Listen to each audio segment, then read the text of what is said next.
ఎటు పోతాంది మన వ్యవస్థ? ఒక్కడికన్నా ఇలా నిజాయితీగా చెప్పండి, ఎంతమంది పాల్గొకుండా ఇప్పుడు మన పిల్లగాడి యొక్క శవయాత్రలో పాల్గొన్నారు?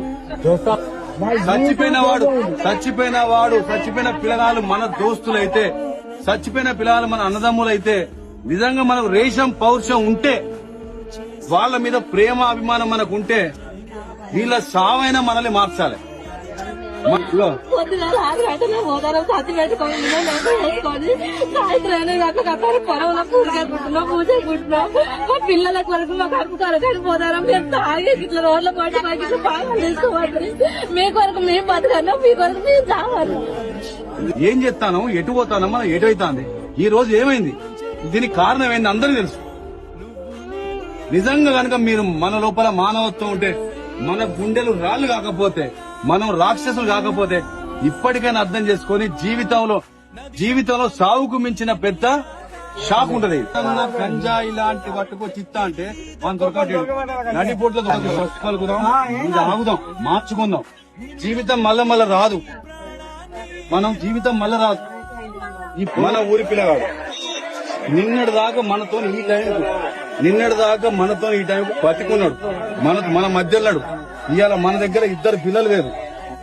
అరే అని చెప్పి భుజం మీద చేసుకుంటూ కలిసి చదువుకున్నాం, కలిసి తిరిగినాం. ఇవాళ మనిషి వేయండి. తల్లిని నేను కష్టపడి 500,000 రూపాయలు నేను కూలి కైకిలు చేసుకొచ్చుకొని మీకు తిండి పెడితే మీరు మాకు కడుపు కోత మిగులుస్తానంటారు. మీ అందరు కొడుకులు తనకు పుట్టినా తాగుడే, సచ్చినా తాగుడే, ఎవడో గెలిచినా తాగుడే, ఎవడో ఓడిపోతే తాగుడే, ఎటు చేసి తాగుడు. దాని తోడు గంజాయిలు.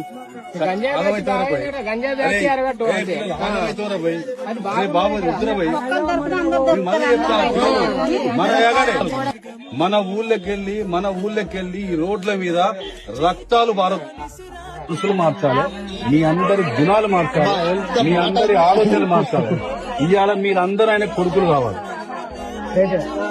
అప్పుడే నిజంగా మీ దోస్తుకి ఇస్తున్న మీరు నివాళి, నిజమైన నివాళి మీ దోస్తుకి ఇచ్చేందంటే, తండ్రి కొడుకును పోగొట్టుకున్న తండ్రికి మేమందరం బాబు మీ కొడుకులమే.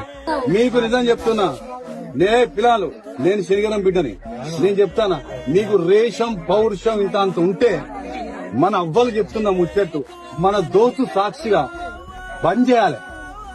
అదే పద్ధతి బంద్ చేసి ఆ దోస్తే మనల్ని